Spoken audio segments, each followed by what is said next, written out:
자, 이번 시간에는 그럼 일단 들어온 물이 물관부까지 뿌리에서 물들이 이렇게 심플래스트와 에이퍼플래스트 경로를 통해 가지고서 둘 다 들어오다가 결국 이 내피에 있는 엔도더미에 있는 카스파리안 스트립에 도달을 해서 에이퍼플래스트들은 전부 다시 심플래스트로 갈아타기를 해서 일단 그 안으로 침투를 해서 물관부까지 그 안에 있는 물관부까지 도달을 했어야죠. 그럼 물관부서부터는 이제 완전히 뻥 뚫린 빈 통이잖아요. 빈 파이프처럼.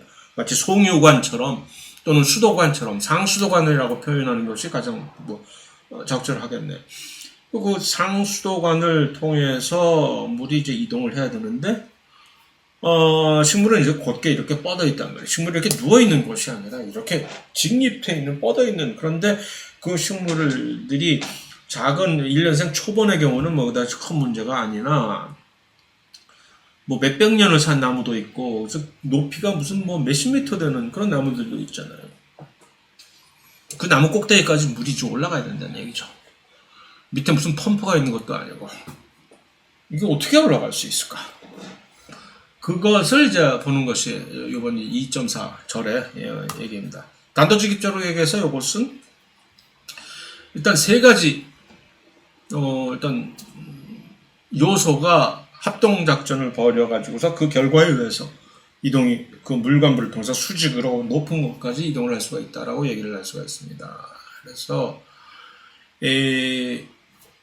그것을 이제 증산, 응집력, 장력설이라고 해서 Transpiration Cohesion Tension Theory라고 얘기를 하는데, 일단 각각이 뭔지를 일단 알아야 되겠죠.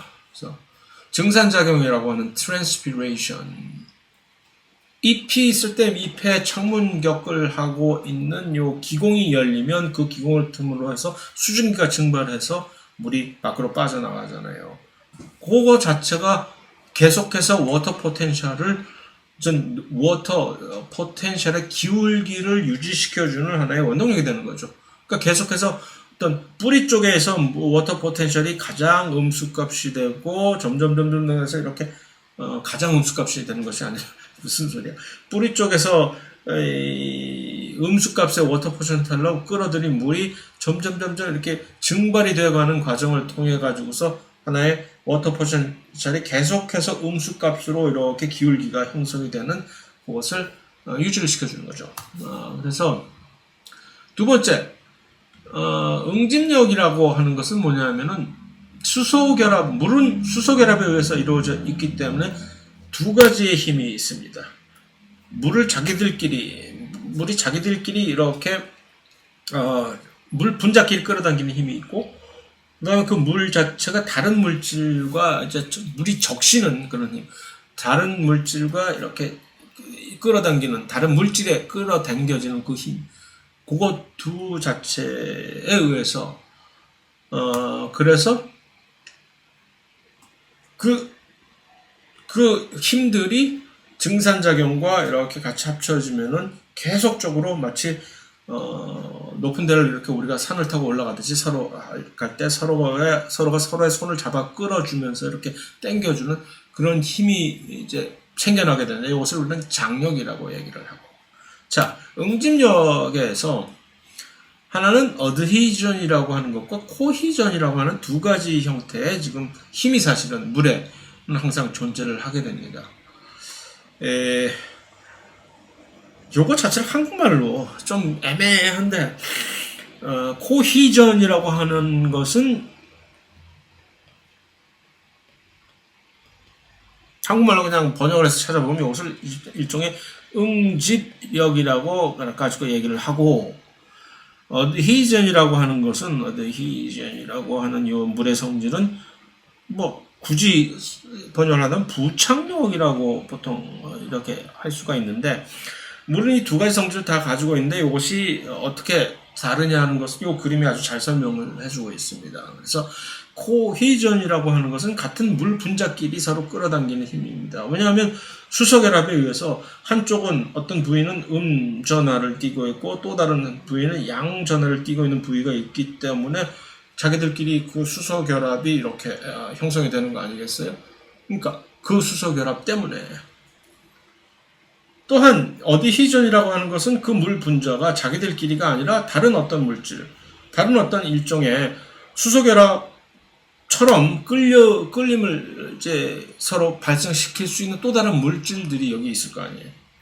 그들과의 수소결합을 통해서도 또 이렇게 당기는 힘이 생기는 거죠. 그러면 이게 어떻게 되느냐 하면은 물 자체는 이런 응집력에 의해서 이렇게 동그란 이렇게 물방울을 맺게 되는 것이고, 또한 부착력에 의해서 우리가 그레이지 실린더 같은데 물을 놔두면 물은 이렇게 되잖아요. 이렇게 수은을 놔두면은 수은을 여기다 넣으면 수은주 같은 거 보면 수은주는 이렇게 되잖아요.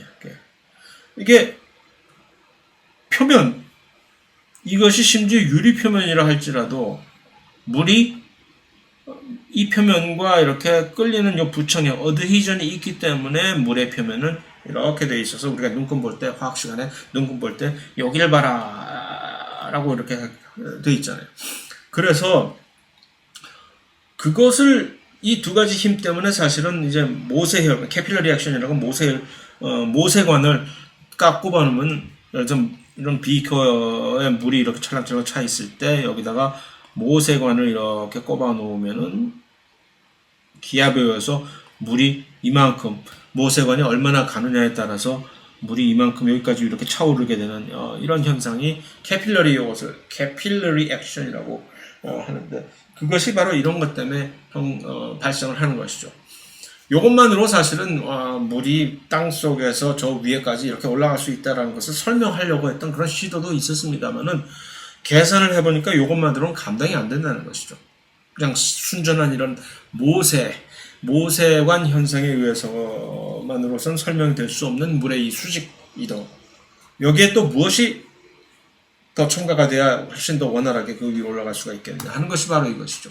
그런데 저 위에서는 계속적으로 요 기공을 통해 가지고서, 요 밑에 있는 기공을 통해서 물 분자들이 계속해서 증발을 해버린다는 얘기죠. 그러면 이것이 지금 여기 있는 코히전과 어드히전에 의해서 쭉 계속해서 끌어당기는 힘이 지속적으로, 마치 우리가 석유, 줄 서가서 석유를 이렇게 석유통에다가 석유 할 때 처음에 한번 빨아가지고서 하면 쭉 계속 나가듯이 그런 연속적인 힘이 발생하면서 그 힘이 장난이 아니다라는, 저 높은 곳까지 그렇게 해서 올라갈 수 있다라는 얘기입니다. 자, 그 기공을 이렇게 열어놓으면 이렇게 수분 손실이 일어난다는 얘기가 되라고 얘기를 할 수가 있겠죠? 이 기공의 수분 손실. 자, 그럼에도 불구하고 기공이 뭐 이렇게 열려있는 이유는 뭘까요? 수분 손실을 감내하고서도 나는, 거기가 밥줄인데 어떡해. 입이야, 입. 말하자면 식물의 입장에서는 기공이 식물의 입과 마찬가지로 그 기공을 통해서 이 기체기관이라는 얘기는 뭐죠? 이산화탄소가 일로 들어와야 되잖아요. 이산화탄소가. 이거 혹시 내가 쓸 수 있나, 이걸? 써보자.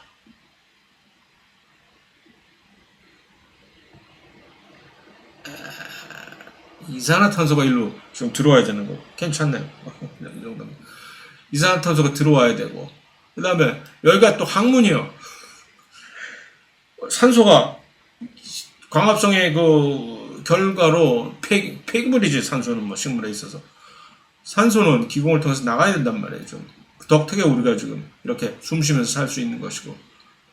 그러니까 이 기체기원을 기공을 통해서 수분 손실도 막아야 되긴 하나, 물론 그 와중에 이렇게 물을 저 위 꼭대기까지 끌어올 수 있는 힘이 되기도 하지만 이것을 적절하게 조절을 해야 된다는 얘기죠. 그래서 이 트랜스피레이션, 증산은 수분 손실을 초래를 하는 것이고, 그러니까 이거 수분 손실을 과도하게 하지 않기 위해서 여기다가 방수 코팅을, 이 표면에다가는 전부 방수 코팅을 해놓고, 그것이 바로 이 표면에 방수 왁스성 큐티클이 바로 그런 얘기죠.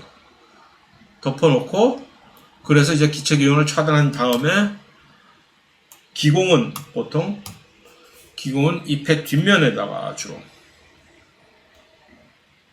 구멍인 스토마타라고 하는 스토마라고 단수는 얘기하는데 이것을 열어놓은 것인데 그래서 이제 보통 우리 식물들을 보면 우리가 일반적으로 볼 수 있는 식물들 보면 이 기공 자체가 잎의 뒷면에만 있다고 얘기해요. 바깥에 앞쪽에 있으면 표면에 직사광선을 맞아가지고서 기공을 열은 상태에서 그냥 과도하게 수분이 증발이 되어버려서 그냥 말라 죽게 되니까 그런 것인데 그것이 꼭 그렇지도 않은 게 제가 얼핏 언급을 한 건지는 모르겠으나 이전 주의 강의를 제가 대체 강의로 지난해 강의로 대체한 것이기 때문에 확실한 기억이 나질 않아서 다시 한번 재방송인지도 모르지만 하는 이유가 이 기공이 잎의 뒷면에 있다라고 언제나 이렇게 생각하는 것은 너무나 과도한 일반적인 그런 생각이고 경우에 따라서 식물이 네가 누구냐에 따라서 사실 그러니까 기공이 그래서 우리가 보통 잎이 이렇게 축 늘어진 평평한 잎을 가지고 있는 것들은 쌍떡잎 식물들입니다.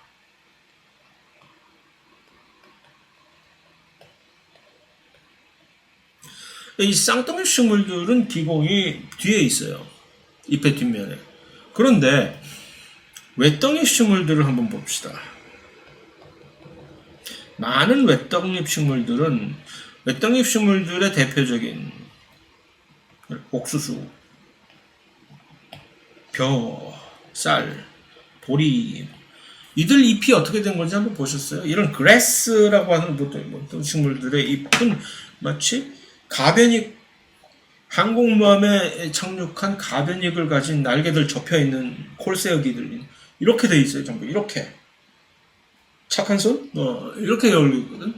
그러니까 이들은 잎이 이렇게 넓게 펴져 있는 것이 아니라 이렇게 거의 수직으로 향하고 있기 때문에 이것이 사실은 이 외떡잎 식물들이 자기들끼리 밀집된 그런 재배 환경에서 각각이 서로 간에 아주 촘촘한 거리를 유지하면서 서로 각자 다 같이 살기를 원활하게 전부 이제 확보해주는 진화 기전이라고 얘기를 할 수가 있겠는데 어쨌든 그래서 이 외떡잎 식물들은 잎이 이렇게 되는데 굳이 기공이 뒷면에 있다고 해서 전혀 이득이 될 게 없어요. 그죠? 뭐 어차피 다 햇빛 받는 건 둘 다 마찬가지다. 그래서 이들은 외떡잎 식물들은 기공이 앞 뒷면에 둘 다 사실은 거의 거의 균등하게 분포가 되어 있는 경우가 많다라는 얘기입니다. 그럼 연꽃은 수상식물 같은 연꽃 같은 잎 자체가 전부 물에 이제 둥둥 떠 있는데 그 밑에 밑면에 물과 접하고 있는 면에 기공이 있으면 그냥 물 먹고 전부 다 익사해 버리게 아니죠. 그래서 그러한 수상식물들은 또 기공이 잎의 앞면에만 위치해 있게 되겠죠. 그런 식으로 식물들은 각각의 자기네 환경 조건에 맞게 이거 역시 전부 이렇게 다 적절히 알아서 이미 적응을 해 놓은 상태이기 때문에 무조건 그냥 자동적으로 기공은 언제나 잎의 뒷면이라고 생각을 하시면 그렇지 않은 경우를 곧 발견하게 돼가지고서 약간 당황하시게 되죠. 그래서 그 기공이 어떻게 해서 열리느냐? 공변세포라고 하는 가드셀 두 개의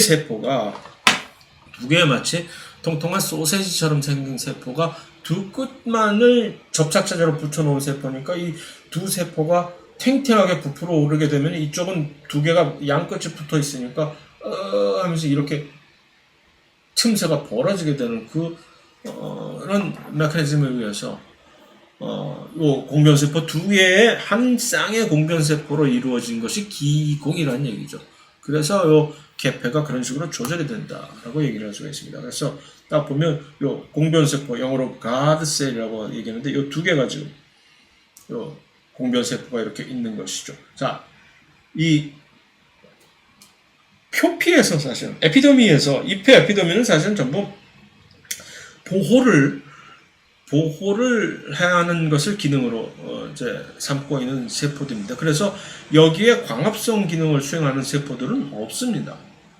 그런데 요 가드셀 같은 요 기공을 형성하는 요 가드셀들은 신기하게도 광합성을 하는 엽록체들이 여기에 들어 있습니다. 왜 그런지는 왜냐하면 광합성을 해가지고서 요 안에다가 이 당분을 수크로스 같은 것으로 저장을 해 놔야만 나중에 이 기공을 개폐를 하는 조절을 할 때 그것을 이용을 해서 할 수가 있기 때문에 그렇습니다. 어쨌든 그래서 이 두 개의 공변 세포가 퉁퉁하게 벌어지면서 틈새가 벌어지게 되면 기공이 이렇게 열리는 것이고, 그렇지 않고 이 공변 세포가 수축을 하기 위해서 시들어 가지고서 부피가 작아지면 이 틈새가 좁아지면서 요 그림에 좀 더 잘 나와 있네. 그래서 이렇게 지금 이들이 전부 다 지금 엽록체들이 있는 것이죠. 광합성을 할 수 있고 대사작용을 원활하게 하는 이 표피세포 중에서 유일하게 하는 요 공변세포가 열리고 닫히고는 이들의 부피가 팽창을 하느냐 수축을 하느냐에 따라서 이것이 조절이 되는 됩니다. 그 팽창 수축은 누가 조절을 할까요? 물이 안으로 들어가면, 그러니까 물이 어떻게 하면 들어가고 물이 어떻게 하면 안 들어갈까? 이 그림이 아주 잘 이것을 설명을 하고 있습니다. 안에 지금 vacuole, 액포가 있잖아요. 모든 식물 세포가 다 가지고 있는 액포 안에 제가 뭐라고 말씀을 드렸죠? 그 액포 안에 용질들을 저장을 함으로써 삼투압을 식물세포는 능동적으로 조절을 한다라고 얘기를 했죠. 그러니까 기공을 열고 싶다. 그러면 이 안에다가 이렇게 지금 빨간색으로 지금 보이는 요 이온들을, 그 빨간색으로 표시된 이온들이 주로 뭐냐면 포타슘이라든가 하는 그런 이온들입니다. 그 이온들을 이 액포 안으로 유입을 시켜야 됩니다. 그 액포 안을 유입시키기 위해서는 그냥 저절로 되는 것이 아니라 이들을 액포 안으로 집어넣게 하는 무슨 채널이라든가 또는 펌프라든가 포타슘 펌프라든가 포타슘 채널이라든가 하는 그런 수송체들의 역할이 당연히 거기에 있어줘야 되겠죠. 그럼 이 안에 포타슘의 농도가 이 안에 밀집이 되면 여기에 삼투압이 증가를 해서 바깥쪽에서 물이 안으로 쑥쑥쑥쑥 들어가게 되겠죠. 그러면 그 물의 유입으로 공변세포가 팽창이 되면서 여기에 이 틈새가 열리면서 이것이 바로 기공이 열리게 되는 것입니다. 닫고자 할 때는 어떻게 될까요? 얘들을 쫓아내야 되겠죠. 능동적으로 쫓아내야 되는 것들. 나가. 나 닫고 싶어. 이렇게. 이들을 액포에서만 쫓아낼 것이 아니라 이 바깥으로, 세포 밖으로 완전히 쫓아내야 하는 겁니다. 그러면 삼투압이 이제 현상이 역전이 되는 거죠. 그죠? 그러면 공변세포 안에 있던 물들이 바깥으로 이렇게 빠져나가게 되는 것이죠. 그 상태. 그래서 그 결과로 기공이 닫히게 되는 것입니다. 실제적으로 전자현미경에서 기공이 열리고 있는 이 모습을 스캐닝, 일렉트론 마이크로스코프로 본 것이고, 지금 여기 이온들이 포타슘이라든가 클로라이드라든가 하는 것들이 세포 안으로, 공변세포 안으로 들어가게 되면 물이 삼투 현상에서 들어가고, 그래서 이제 이렇게 열리고, 그러면 클로라이드라든가 포타슘 같은 것이 빠져나오게 되면 이것이 닫히게 된다는 것을 다시 한번 보여드리는 것입니다. 자, 그것뿐만이 아니라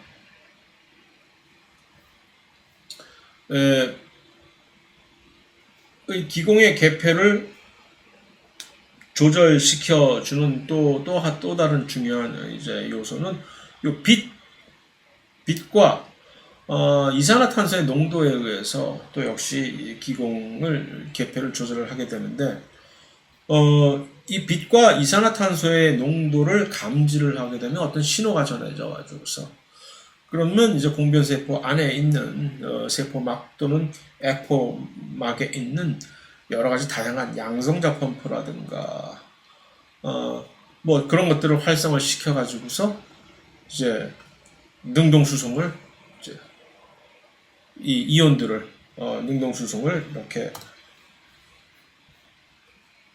해가지고서 이 농도 기울기로 포타슘과 클로라이드를 안으로 이렇게 끌어들일 수가 있게 해주는 겁니다. 그러면 이제 팽압이 증가를 하고, 이거 봤던 그림입니다. 기공이 열리게 되는 것인데,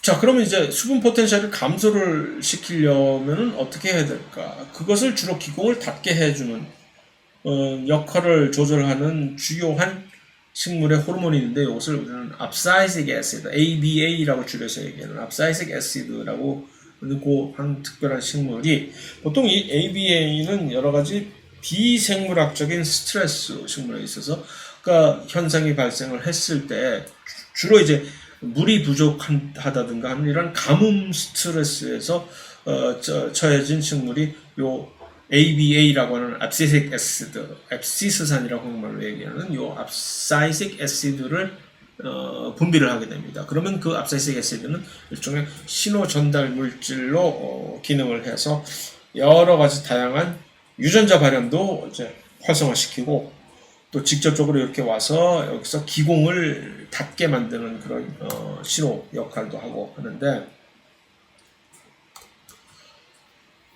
이것은 지금 기공이 열려 있을 때의 얘기입니다.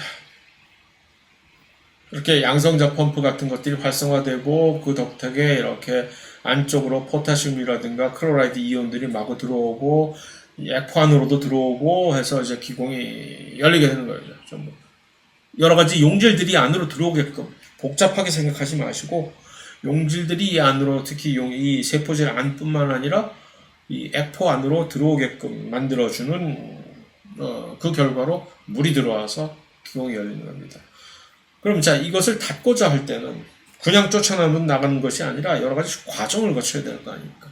그 과정의 첫 번째 기폭제 역할을 하는 것이 바로 요 ABA라고 하는 호르몬으로서, 요 ABA가 특별하게 안에 있는 어떤 특별한 이 수송체들을 활성화시켜 가지고서 그들의 연쇄 반응에 의해서 복잡하게 생각하지 마시고 그들의 연쇄 반응에 있어서 이제 거꾸로 모든 이 거꾸로 방향의 이 이온들을 밖으로 쫓아내는 데에 이제 필요한 여러 가지 수송체들이 활성화가 되는 거죠. 그러면 자, 이제 나가거라 하면 따라서 물도 나갈 것이고 해서 이것이 닦여진다는 얘기입니다. 자, 그런데 여기서 빛은, 그러니까 사실 빛과 이산화탄소가 여기서 이것을 같이 조절하는데 사용이 된다고 할 때 어떻게 이것이 어떤 방향으로 빛과 이산화탄소가 각각 이것을 조절을 할까라는 것을 지금 여기는 괜히 쓸데없이 여러 가지 뭐 블루, 레드 라이트, 포토 리셉터, 무슨 뭐 COP1, SB, PIPS 뭐 이런 여러 가지 조절 단백질들이 이름이 나와 있지만, 원래 그들이 이제 일을 수행을 하는 것이니까 나와 있지만, 우리 입장에서 그들을 지금 굳이 여러분들이 지금 식물 무슨 뭐 신호 전달이나 분자 생물학을 이제 전공을 할 것도 아니고 나처럼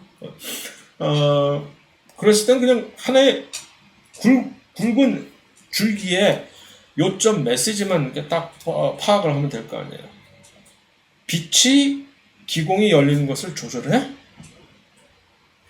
일단은 어떤 방향으로 조절을 할까? 라고 생각을 해야 되겠죠. 어떤 방향? 그러면 좀 가만히 상식에 맞춰서 언제나 모든 만물은 상식적으로 상식과 순리에 맞춰서 생각을 하면은 모든 것이 자연히 이해가 되게끔 돼 있습니다. 빛이 만약에 기공의 개폐를 조절한다면 어떤 식으로 조절을 해야 할까 하는 것을 먼저 생각하면, 자, 기공이 열린다는 얘기는 어떻게 해야 될까? 기공이 열림으로써 이산화탄소가 들어와야 되겠죠. 광합성을 하겠다는 얘기지. 광합성이라는 게 빛이 있어야 된다는 얘기지. 빛도 없는데 깜깜한 밤에 기공을 열어놓고, 물론 그런 경우도 있습니다. 깜깜한 밤에 기공을 열게 되는 경우가 있어요. 사막에 사는 선인장 같은 우리 일반 생물학 1시간에 배웠죠? 그거는 이제 부득이한 경우의 일이고, 일반적인 경우에 우리가 기공을 열게 될 경우에는 광합성을 막 하겠다는 얘기입니다. 그때 빛이 있는 거예요. 그러니까 빛이 있을 때만 이 기공이 열리는 게 좋겠죠. 결국 그러니까 빛은 어떻게 기공을 열게 하는 촉진하는 신호로 작용을 하겠다는 얘기죠. 그럼 그것이 이제 어떤 방향으로는 이제 해결된 것이고, 항상 생각해보면 그렇게 되는 것이고, 어떻게라는 다음 질문이 나와야 되는 것이죠. 어떻게 빛이 기공을 열게 하지? 어우, 눈부셔. 뭐 이렇게 해서 하나? 자, 그럴 때 이제 바로 여러 가지 쓸데없는 무슨 포토 리셉터스, 그다음에 무슨 이런 조절 단백질자들. 자, 복잡하게 이거 생각하지 마시고 빛에 의해서 빛이 어떤 특별한 조절 단백질들을 활성화시킨다는 얘기입니다. 그럼 그 활성화된 조절 단백질들이 가가지고서 여러 가지 다양한 방면으로, 그 다양한 방면이라는 얘기는 반드시 유전자 활성화가 반드시 개입이 되게 되어 있습니다. 왜냐하면 특별한 필요한 단백질을 막 만들어야 되고 할 때도 있으니까. 그래서 유전자 발현 촉진을 포함한 여러 가지 다양한 기전에 의해서, 이건 너무 복잡해가지고 지금 얘기를 할 수가 없을 정도. 그래서 그 단백질들이 일을 해서 이 기공이 결국은 최종적으로는 그 단백질들에 의해서 무엇이 어떻게 된다는 얘기예요. 결국은 나중에 가서는 이온들을 안쪽으로 끌어당기는 그런 채널, 수송 단백질들이 활성화되는 거 아니에요. 그래서 그 수송 단백질들이 들어와, 포타슘 들어와, 클로라이드 들어와 하면 그들이 들어오면 물이 같이 따라서 삼투부터. 그 얘기입니다. 그러면 빛은 저 위에서 이 일련의 이 과정에서 저 꼭대기에서 자 이제 시작을 하거라 하는 일종의 스위치, 전등을 켜는 스위치 역할을 한다거나 할까요? 이산화탄소는 또 어떻게 할까? 이 그림을 자 일단 생각을 해보세요. 이산화탄소가 예를 들어서 요 공변세포 안에서만 생각을 해봅시다.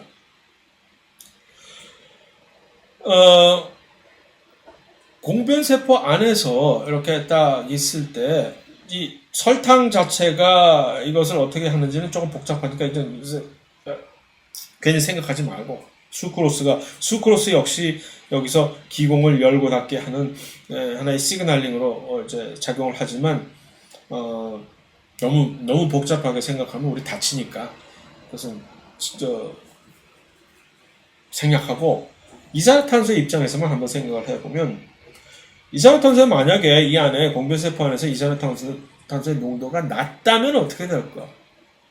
이거 이산화탄소가 너무 낮아. 이래갖고 광합성 하겠어? 특히 빛이 있는 상황에서 말이죠. 빛이 있는데 그럼 기공이 열려야 되는데 지금 근데 이산화탄소가 부족하네. 그러면 이거 안 되겠지. 야야야야. 더 열어. 지금 이산화탄소 빨리 들려야 돼. 큰 호흡을, 심호흡을 해야 된다는 얘기죠. 그러니까 요 low internal 이산화탄소 농도의 이 지금 빛이 있는 조건에서는 이렇게 될 수밖에 없다는 얘기죠. 이렇게 조건이 되어 있다면 당연히 그럼 이쪽으로 지금 진행이 돼야 된다는 얘기죠. 그런데 이 똑같은 조건에서 근데 보니까 여기가 지금 너무 좀 심하네. 이산화탄소 농도가 지금 너무 높아. 야, 그럼 그만해라. 많이 먹었다. 해서 이제는 좀 닫자. 그래서 그러니까 이산화탄소의 경우에는 뭐 빛의 경우도 마찬가지입니다. 그러니까 이런 식으로 알아서 적당하게 이것을 조절을 하는 이미 여러 가지 능력을 탑재를 하고 있다라고 생각을 하시면 되겠습니다. 그 다음에 또 한 가지는 아주 무식한 방식이 될 수도 있으나 이거 역시 이렇게 합니다. 기공수 자체를 이렇게 경우에 따라서 조절해서 많은 경우에 예를 들어서 많이 지금 기공을 열고 광합성을 많이 해야 되겠다 싶을 때는 갑자기 중간에서 기공수를 갑자기 늘리는 경우도 있고, 그 반대로 이건 내가 너무 수분 손실이 요즘 너무 많아 하면 아예 기공수를 여기서 일부러 줄여가지고서 조절하는 것도 가능합니다. 이것이 전체적인 물의 이동과 그 최종적인 조절 과정을 살펴본 것입니다. 자, 그럼 이제 양분을, 광합성 산물을 어떻게 이동하는지를 마지막으로 살펴봅시다. 요 용질이라는 얘기는 지금 광합성 산물을 얘기를 하는 겁니다. 물에서 녹아있는 물의 이동에 관련된 그 용질이 아니라 지금 여기서 얘기하는 용질은 무엇이냐면은 바로 광합성 산물. 이 글씨가 잘 써질 수 있을까? 이건 좀 그렇다.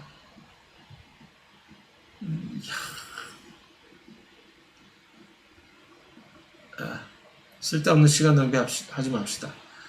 광합성, 이제 이 광합성 산물은 체관부라고 하는 플로엠에서 이제 어떤 다른 메커니즘에 의해서 수송이 되는데, 그래서 이것을 트랜스로케이션이라고 얘기를 할 때 여러 가지 다양한 다른 경우에 트랜스로케이션이라는 얘기를 사용을 하지만, 특히 요 특별한 경우에 요 트랜스로케이션이라는 얘기는 플로엠, 요 체관부를 통한 탄수화물과 다른 용질의 광합성의 결과로 생성된 요 탄수화물과 포도당을 이제 일단 설탕으로 바꾸잖아요.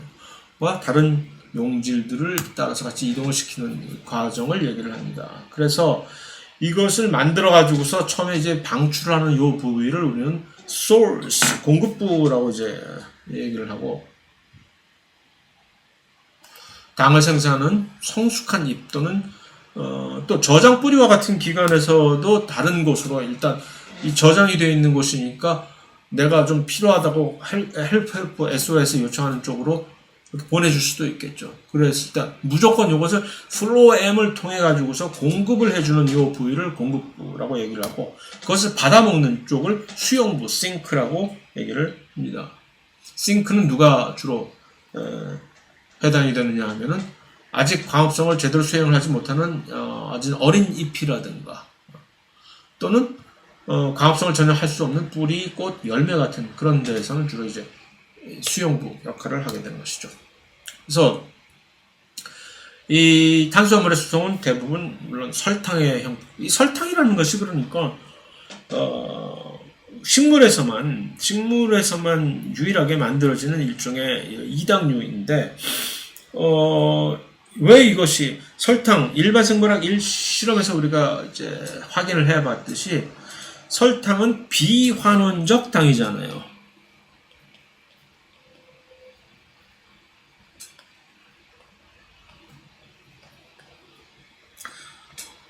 non-reducing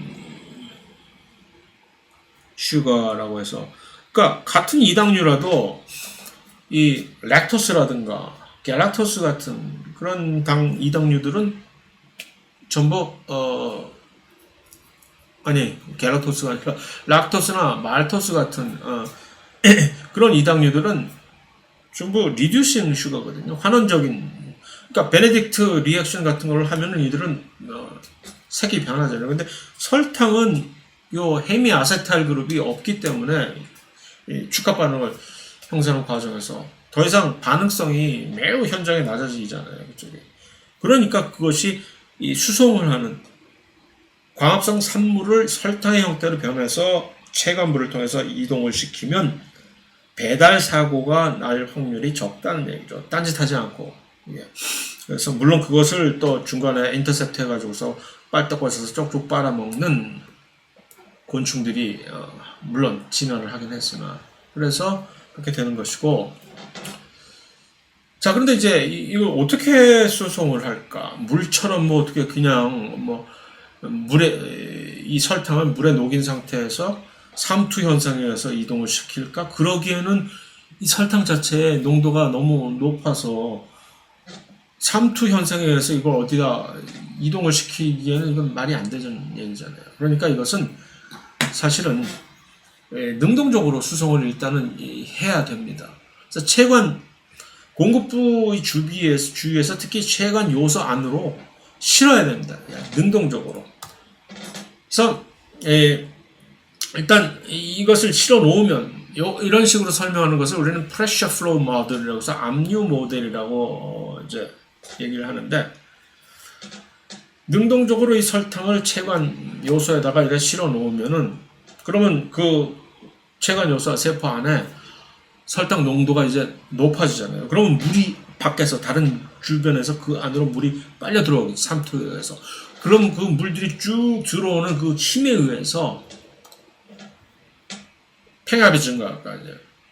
그러면 그 팽압이 어떤 쪽으로 이제 계속 그 압력에 의해서 이 압력 기울기라는 게 생기니까 압력이 높은 곳은 낮은 곳으로 쭉 이 전체가 이동을 하게 되잖아요.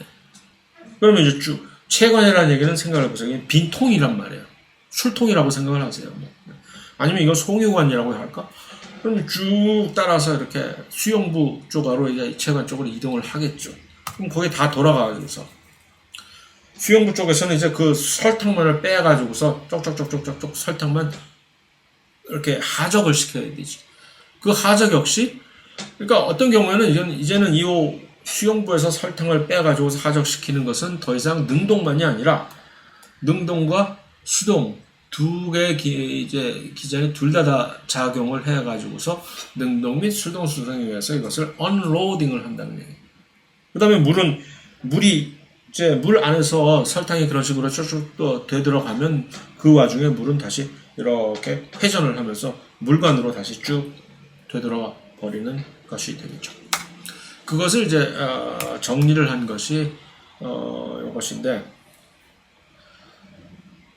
그러니까 요 광합성을 통해 가지고서 요 공급부 세포에서 광합성을 통해 가지고서 수크로스들이 이제 광합성 산물을 설탕으로 변환을 시킨 겁니다. 그러면 이 처음에 초기의 수크로스를 요 체관 요소, 동반 세포라든가 체관 요소에다가 이렇게 옮길 때에는 이것을 일단 능동 수송에 의해서 옮겨줘야만 되는 거죠. 그렇기 때문에 그 능동 수송을 이렇게 제일 하기 위해서 요 동반 세포, 컴패니언 셀은 살아있는 세포라야만 되는 거죠. 그 안에서 대사작용을 통해 가지고 능동 수송을 에너지를 사용을 해가지고 능동 수송을 해야 되니까. 그러면 일단 이 적재가 된 세포들은 여기서 여러 가지 다양한 기작에 의해서 플라즈마 데스마타 원형질 연락사를 통해서 갈 수도 있고 해서 일단 이쪽으로 이동을 하면 여기서 바로 이제 삼투 현상에서 물관부에 주로 존재하던 물들이 이쪽으로 이렇게 쭉 유입이 되는 것이죠. 그럼 물과 함께 신과 함께 물과 함께 쭉 압력 기울기에 의해서 이동을 하다 보면 이동을 하다 보면 이제 드디어 수용부까지 도달을 하면 여기서는 이제 요 설탕이 더 이상 능동 수송만이 아닌 수동 수송에 의해서도, 만약에 이쪽에 설탕 농도가 여기 좀 도달한 설탕들보다 낮다면은 수동 수송에 의해서 그냥 될 것이고, 여기에 설탕이 꽤 많이 지금 축적돼 있음에도 불구하고 욕심부려서 계속 또 설탕을 빼먹어야 되겠다는 경우라면 능동 수송도 같이 여기서 지금 이제 적용이 될 것이고 해서 이렇게 우리가 맛있게 먹는 이 과일이 그런 식으로 해서 탄생이 되는 거다라는 얘기입니다. 그러면 임무완수한 물은 다시 원대 복귀해서 이것이 계속 킵사이클이 되는 이러한 과정을 우리는 압류 모델이라고 얘기를 합니다. 그래서 공급부에서 체관 안으로 설탕과 기타 용지의 수송 단계를 이제 적재라고 하는데, 그 다음에 이 언로딩은 체관에서 수용물의 용지를 내려놓는 단계. 그것을 이제 플로엠 로딩, 플로엠 언로딩이라고 이제 용어가 이제 식물 생리학에서 여러 해 동안 존재해오고 있는 그런 용어가 별게 아니라 이거다라는 얘기입니다.